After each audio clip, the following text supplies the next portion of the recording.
thank you guys for coming today. I'm sure you have better things to do on a Saturday. Well, let me rephrase that. We should have better things to do on a Saturday than to be gathered here talking about the state of our state. And it's unfortunate that we have to meet under these circumstances because we should not be in this situation. My daughter this morning had, I'd barely seen her this week. And she asked if we could spend the day, go out. It's a beautiful day. I told her, unfortunately, we can't. I have stuff to do, important stuff to do, meeting people like you. And the impact of what's happened and the impact on our families is severe, and we'll never get this time back. We have already sacrificed so much just to even be in these type of conversations that we have to finish this. And it's unfortunate, again, that we have to be having these discussions. But I just want to thank you guys for taking time out on a Saturday to be here, to have these discussions. Look, I've spoken one-on-one with some of the most influential people in California, if not the nation. And I've spoken in front of 12,000 people. These intimate environments are my favorite because it gives you guys an opportunity to really ask questions you might not normally get to ask. Gives you an opportunity to see my heart and my vision for California, to hear my why, and to really engage in conversations on how we're going to save our state. But everybody has a role in this fight. I've identified mine, but you guys are not relieved from duty. This is a great recruitment. Everybody has a role to play, and so we'll get into what that role looks like for you and how you can participate and engage and how you can fight alongside people like me that are fighting for our state and for our children. So I just wanted to thank you for being here today. Appreciate the time that you're investing in these type of conversations because it's important. 2022 is the most important. I mean, this election, this governor's race is the most important race in California, in the nation, in the world. This is the hill to die on. So thank you for being here today.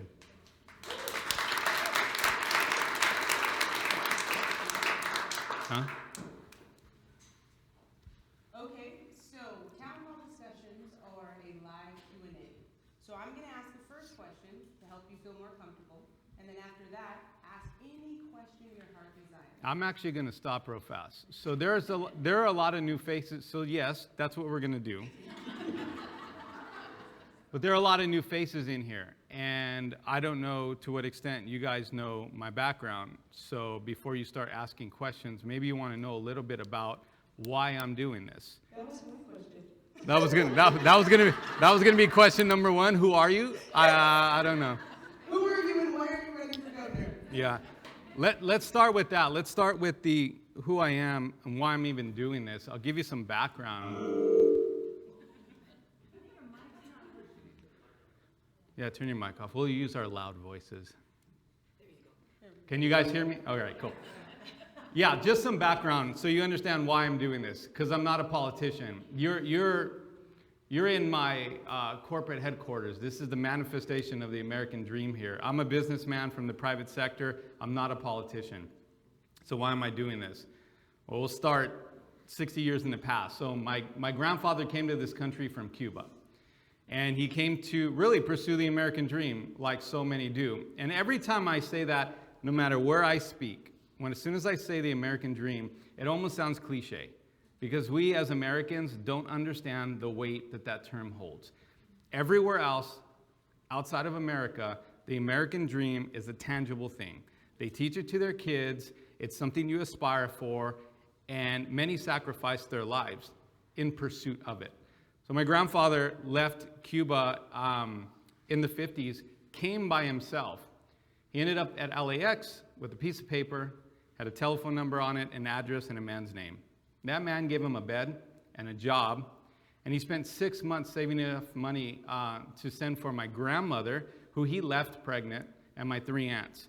So my father was born in Cuba, came when he was 6 months old with my 3 aunts and my grandmother. My father's sitting right here. He surprised me, actually.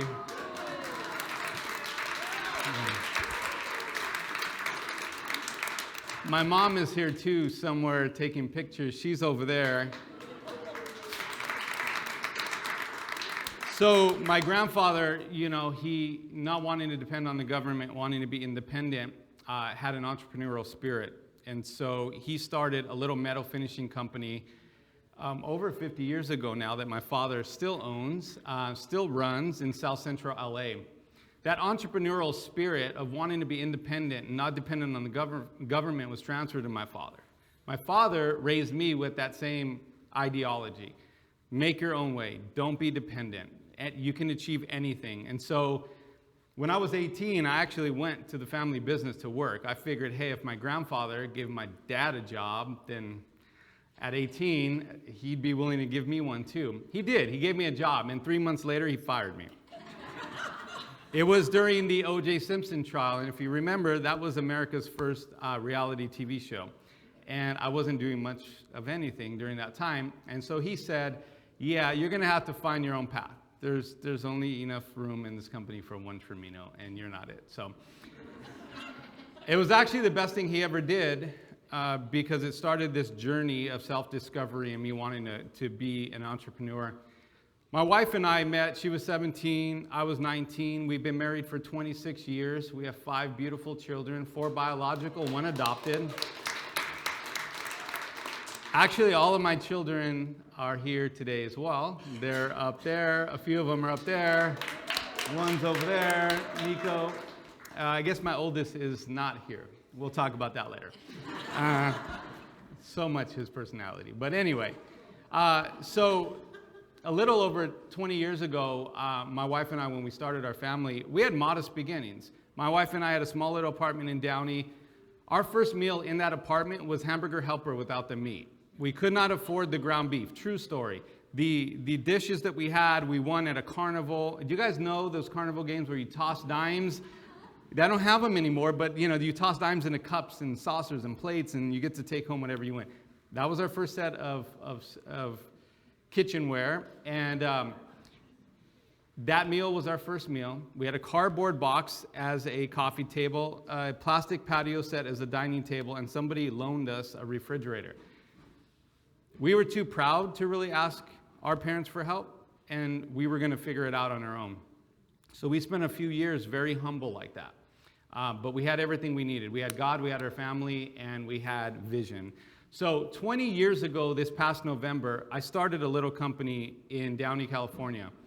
It was a 200 square foot office. You can only fit 2 desks in there, fax machine, computer, phone, and a phone book. For the young people in here, the phone book was before Google.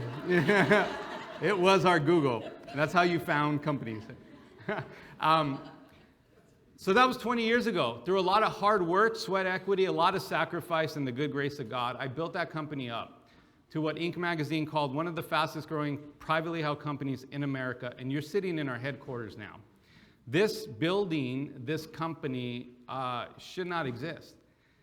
The odds were against us, and we got that distinction of one of the fastest growing privately held companies in America in 2020.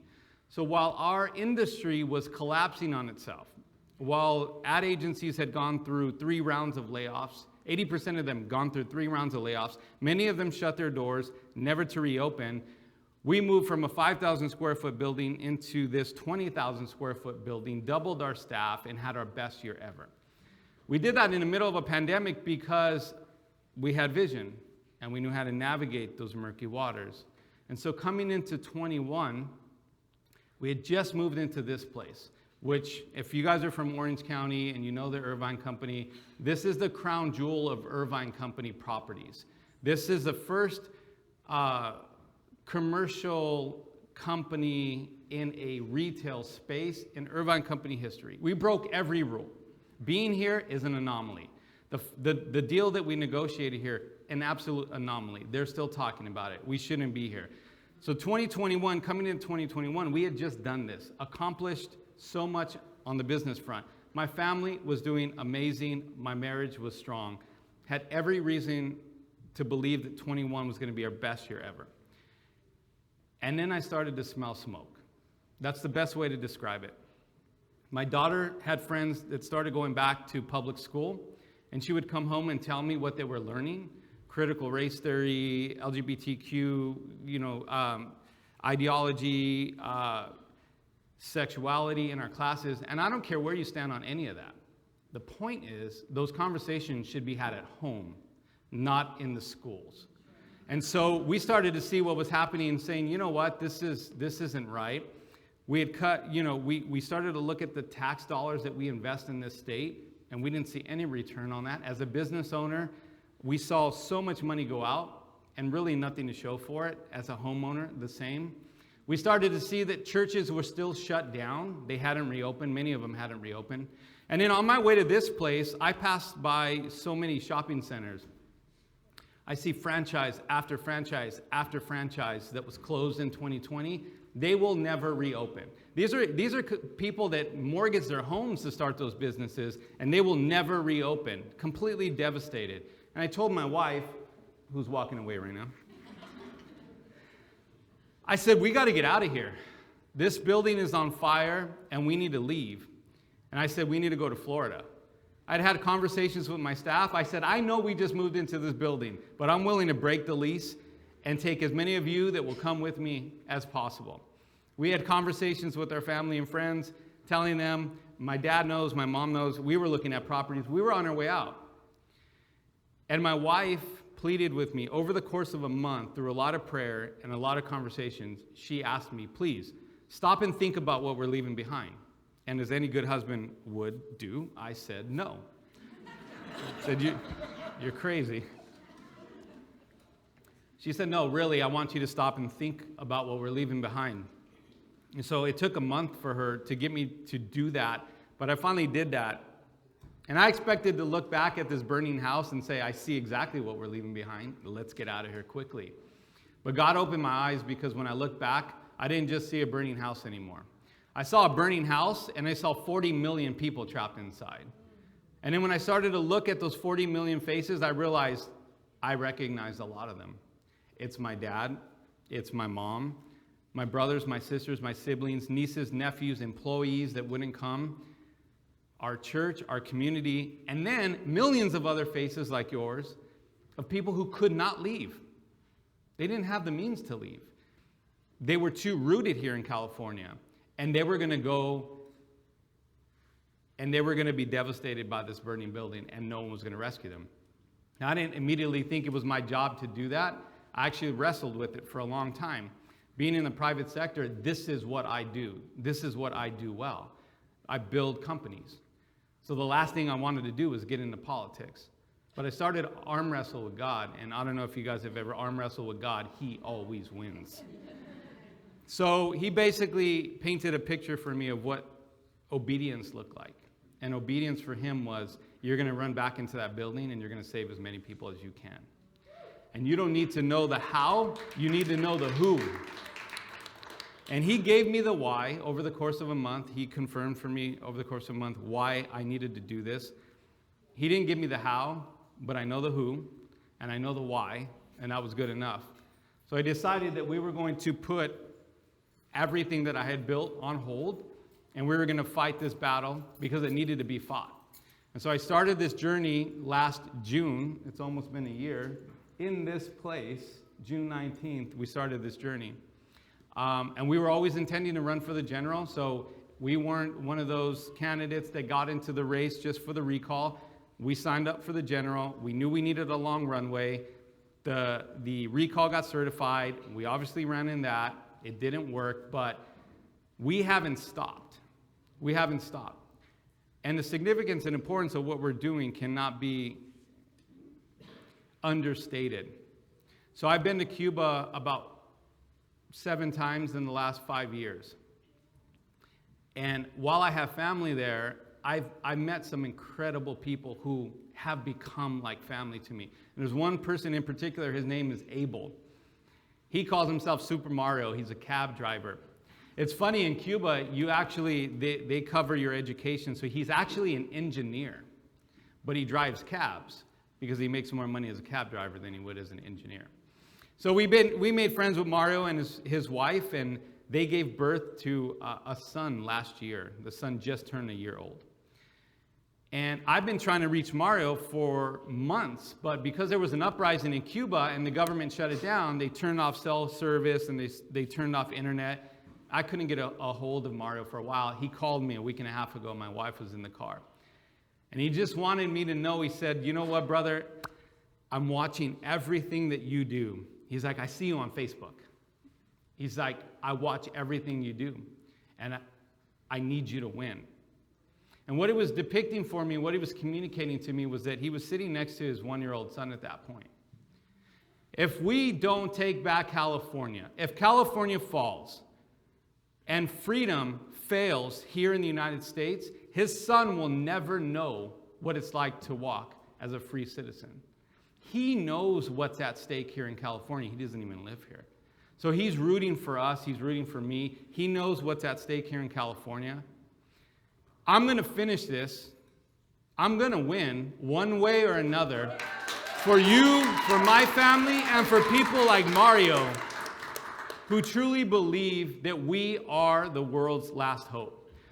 So that's the background story. That's why I'm doing this. No other special interest, no desire to be a career politician. I want to go in there, and it's less about all the things I'm going to do and more about all the things I'm going to undo. And then, when I'm done, I'm going to hand it over to somebody that's relevant at that time. But we need an anomaly to win Newsom. Newsom is part of the most powerful political dynasty of our time. We're not going to win Sacramento doing the same thing we've always done. We're not. You're not going to send a career politician to go and unseat Newsom. It's not going to happen. You're not going to go and send a celebrity, a career politician, anybody who looks like anybody we've ever sent. Just think about our races in California. We have failed miserably to take our state back. What we need is an anomaly, something that is so radically different, not in its ideology, but in its approach. We need a white horse. We need something that is entirely different. My whole story is different. Where I come from is different. My background is different. My intention, my why, all different. This campaign represents the best shot we have of taking back our state. But if I run back into that burning building, there are many floors, and there's 40 million people. I can't do it alone. I need each and every one of you to tell 100 other people about what we're doing. I need you guys to volunteer, get involved, spread the word, donate, whatever. I don't know, figure out what your role is in this fight and then assume that role. This is a battle. This is not about politics. This is about good and evil. And again, I don't even care where you are on the religious spectrum. Bottom line is, nobody can deny that the policies that are getting pushed forth by this administration are evil. Evil.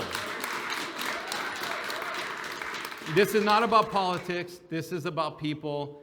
This is our chance. 2020 is the most important year in California history. So, 2022. Yes, 2022. I've been in it since 21, so it feels like a blur. But anyway, that's my why. That's what we have to do. And I'm happy to take questions and engage you guys in good, healthy dialogue. Let's get to this. All right, well, that was my question. Would you like to start? Yes. When elected, day one, your top priorities to start undoing all of them. Lifting the state of emergency. We know now that Newsom is going to keep us under a state of emergency, he just announced, through his endemic, right? Which means he's going to continue to abuse his power. So day one, I've always said, lift the state of emergency. By doing that, you already strip local government from the powers they have and the ability they have to abuse. We lift the mandates immediately after that.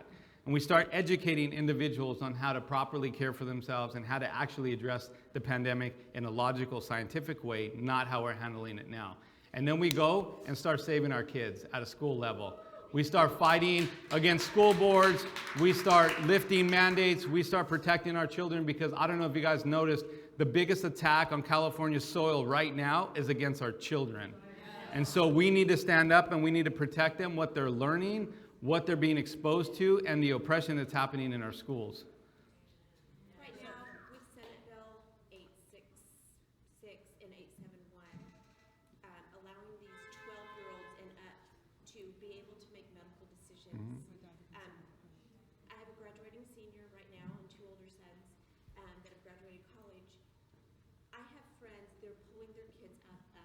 public school, not just for CRT, equity grading, but the medical mandates for the vaccines and the choices that they can make needs to be prioritized. 100%. So part of lifting the state of emergency, right, it's in a consecutive order. You lift the state of emergency, you lift the mandates, and now you can access the kids. The problem right now is that we don't even know what the ultimate agenda is for what they're doing. Lowering the age of consent and allowing kids to actually consent to, right now it's vaccines, abortions, sex changes, all of that's on the table, right? We don't even know, we haven't even seen, we're just seeing the tip of the iceberg right now with regards to where this is really going. And so it's really about standing against that, using veto power, executive power, all the powers made available to me to stop it. So that is goal number one. As I go up and down the state, the biggest coalition of supporters I have are moms. They're desperate. I have moms come up to me all the time in tears saying, you're our last hope. You don't get in, we're out. Because they can't homeschool or they don't have the money to send to private schools. So out of desperation, they'll leave California. So like I said, our kids are a top priority. And the fact that I still have a 15-year-old in school, my daughter, my youngest, this is personal to me. This is not an arm's distance away. This is personal to me. So that's before lunch. What are we doing after that? After that, we're gonna deal with the crime issues that are happening. So as I start to talk about why people are leaving our state, you have business owners that are leaving because of crime, homelessness, and taxes.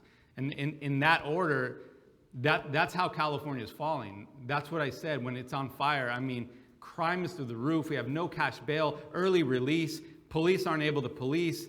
I don't even recognize this state anymore. I have, I'm an LA boy. I grew up in LA County. My dad's company is still in LA. I went to go visit him the other day. It's crazy out there. People don't even want to visit California. So our tourism is in jeopardy. Our way of life is in jeopardy. Businesses are saying, I don't even want to open here anymore. I'm just going to close down. Businesses are fleeing. Families are fleeing. Jobs are fleeing. Tax dollars are fleeing. All because no one wants to address these issues. So, yes, that's day one after lunch. Yes. He's held his hand up for a while. John? Yeah, I always like to ask this question to candidates when I'm personally vetting them. And my first question is, okay, you win the election, you step in office, how are you going to maneuver in the cesspool that's up there? So you don't know what I've been doing for 20 years, and you don't build a company like this. So Traffic has a global footprint, right? Our ads are seen in over 40 countries in 20 different languages. We have some of the most innovative startups as clients, and we have Fortune 500 companies. You don't do what I do without sitting at the table with every type of human being possible, with every type of agenda, with teams of attorneys. And so I've spent my whole career understanding how to get people in a room to agree on something, to come together on something. And I'm really, really good at negotiating and leverage.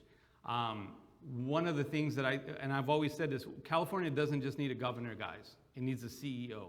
Hands down, you send a politician into Sacramento, like somebody walks out of here and says, hey, I think he's a nice guy, but I'm not so sure. I'm probably gonna go with, XYZ.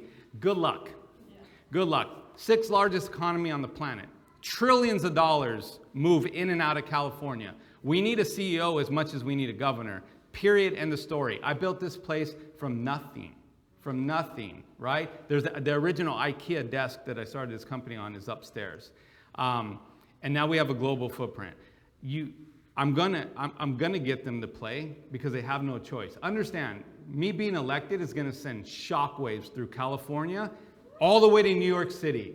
It'll be the most disruptive thing we've done in the United States in years. You think Youngkin winning was a big deal? It's not. What we do when I win, we will send shockwaves through the world. I'll walk into that building day one, the Capitol, and I'll sit down with these individuals, even if it's still a supermajority. And I'll say, you've been put on notice. The fact... I don't want to seem argumentative, but I've Every other candidate that's run is likely a career politician. I'm not trying to take away anything Sure. that you're doing. You know, so far I've been very impressed with you, so I'm not trying to be argumentative. I'm just saying, knowing the experience that I've had in politics and knowing that when you do disrupt or you rock the boat, they're going to be doubling down on their side, coming at you even harder. And I just wanted to see if I could get a little bit more articulation. For instance, how are you going to control Shirley Weber should she stay as Secretary of State? You want to say something?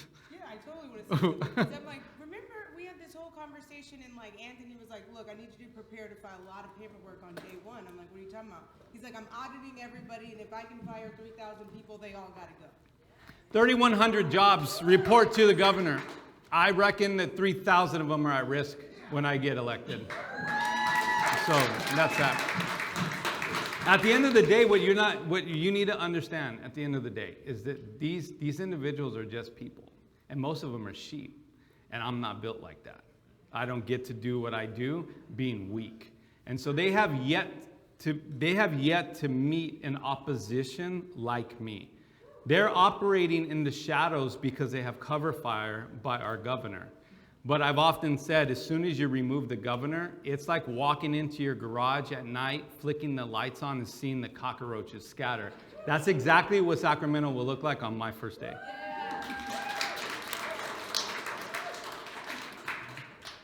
Two-pronged question. Has there been any progress in cleaning up the voter rolls? So yes. So one of the questions we get asked all the time, right? Voter integrity. I'm sure a lot of you guys have that question.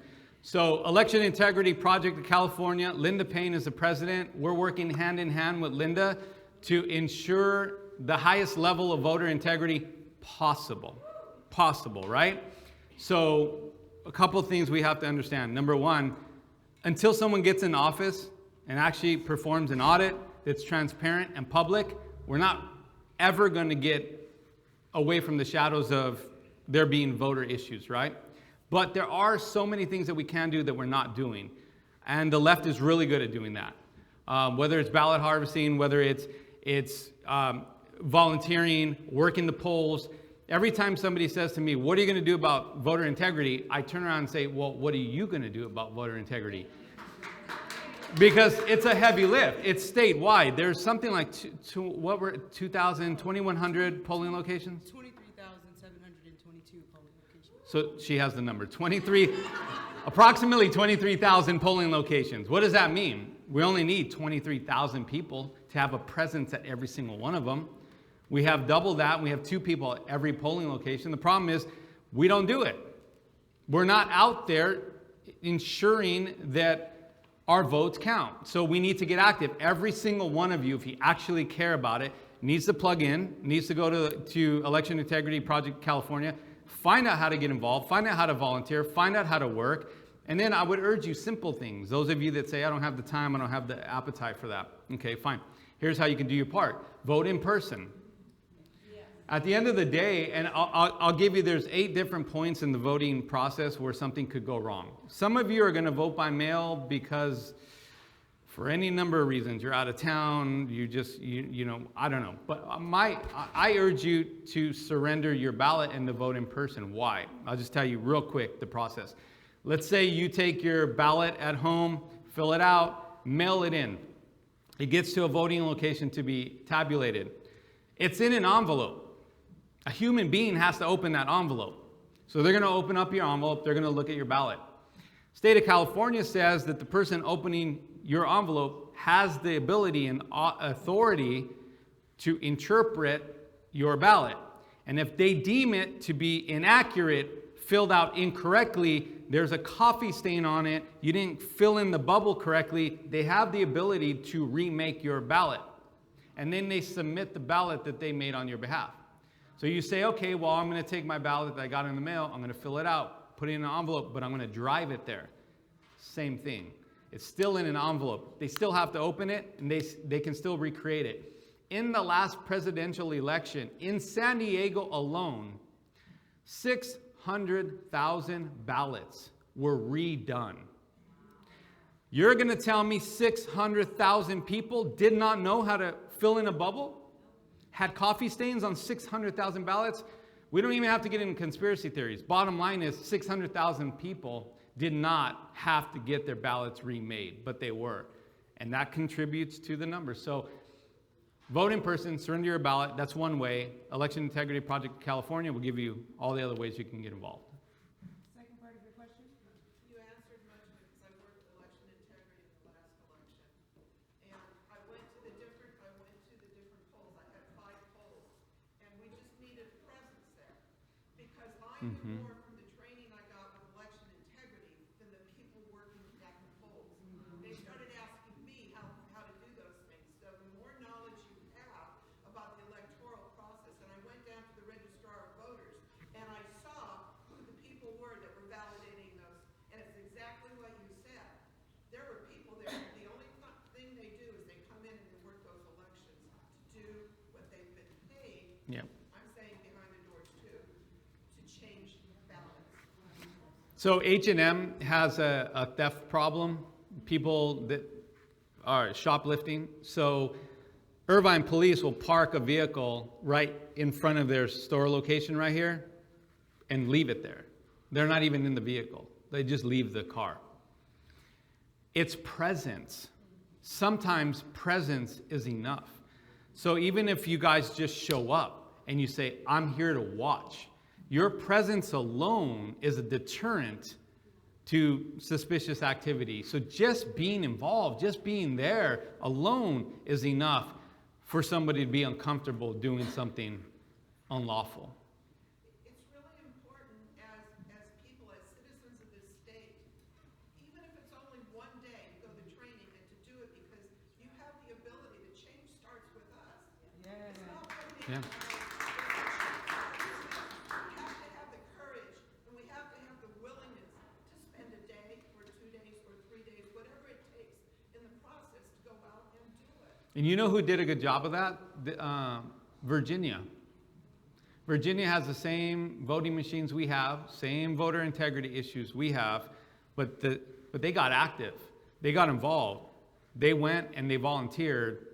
They flipped that state. So. Next question. Yes, I am, and my friend here, we're both moms. We have kids roughly the same age, between 5 and 10. And I just want to thank you for continuing the fight after the recall. We've seen the candidates that stepped up during the recall, and they've pieced out and left now, gone back to whatever it was they were doing before. So I want to thank you for staying in the fight.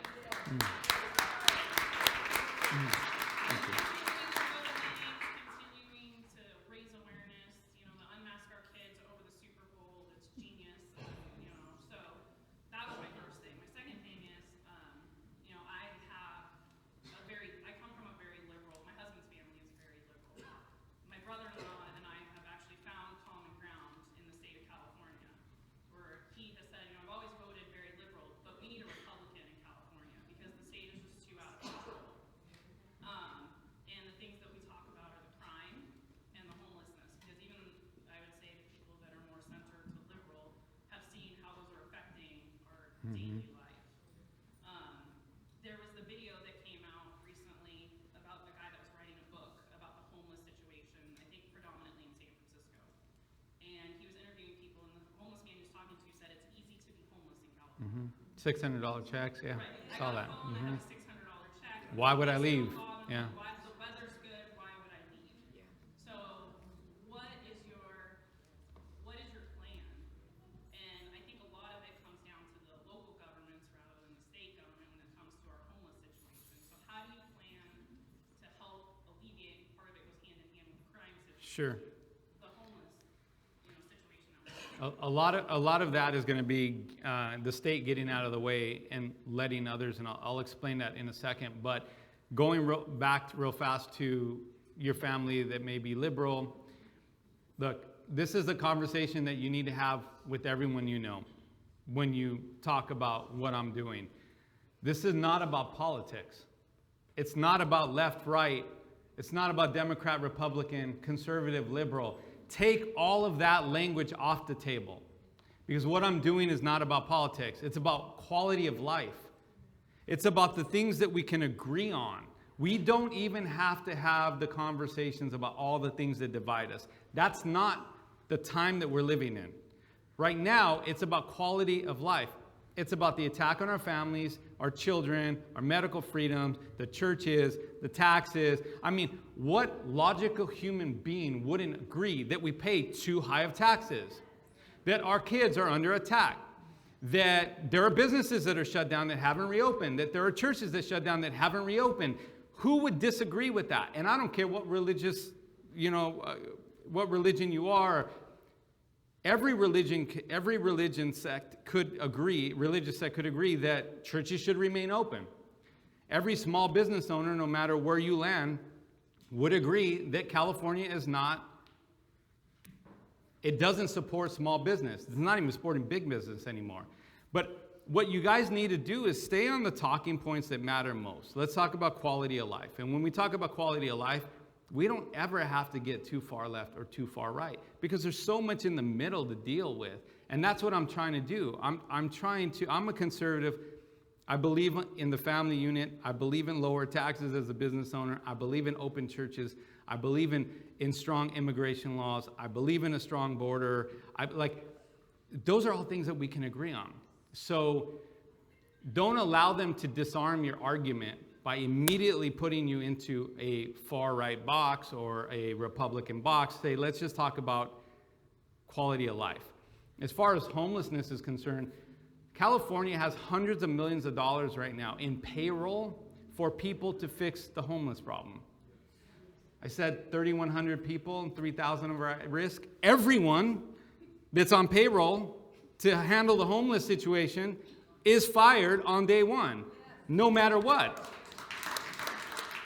Right now, across the state, from San Diego to San Francisco, there are nonprofits and churches mobilized, feet on the street, thousands of people ready to handle the mental crisis, the physical need, the emotional need, and they're doing it with no government backing, with no funds, and no ability to organize like a company. So what I would do is fire those individuals, reallocate funds, build a coalition of nonprofits and churches across the state, teach them infrastructure, how to basically operate as franchisees of a bigger corporation, and then funnel money to them to allow them to do the good work they're doing. There's one organization I'm working with, One Day LA. They were able to mobilize in a matter of weeks 20,000 people onto the streets of LA to not only address the homeless problem, but they were also able to pay off $400 and something million worth of medical bills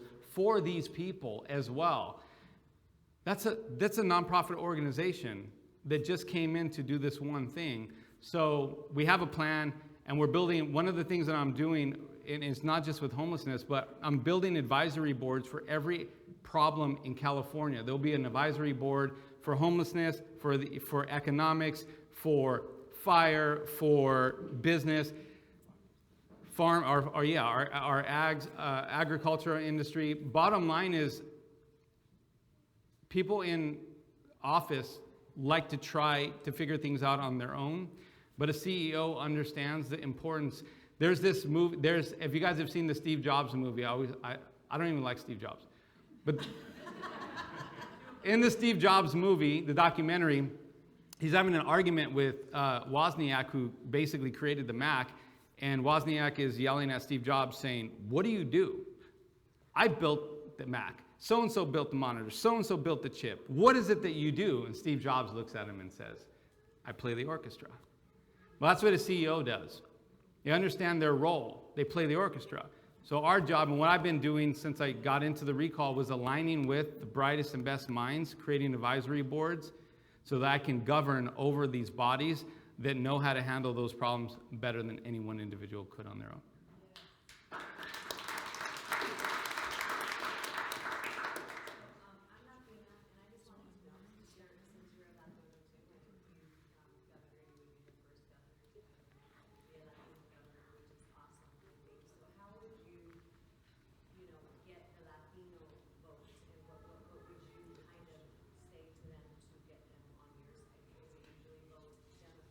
Sure.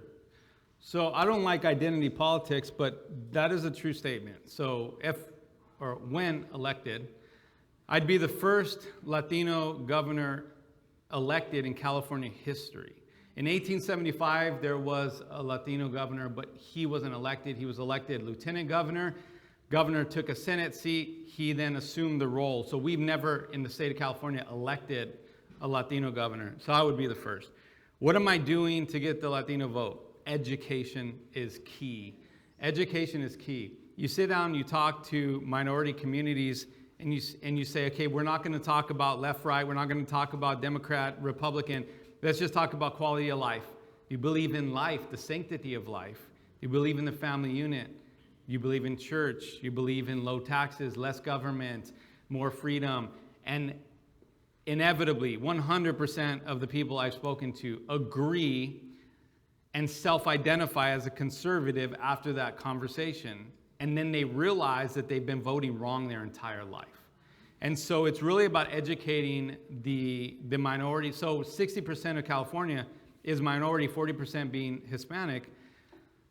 There's an education breakdown and a problem with the first, second generation Hispanics that they're a little apprehensive of government and definitely apprehensive of getting involved in government. So our job is to go out there and educate, inform, because knowledge is power, and the government doesn't want the minority community. That's why the government continues to oppress the minority communities.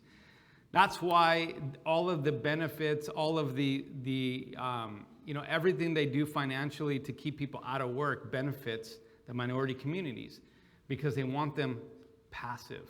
They want them docile. They want them uneducated. And if we can educate them and empower them, we can flip the state. So we believe that our path there are a couple paths. We believe that in the state of California, there's 16.9 Christians in California. If we went the church route, we'd win. There's 60% of the demographic that's minority, 40% Hispanic. If we went that way, we'd win. Well, we're going both ways, and we intend on winning by a landslide. So that's our goal.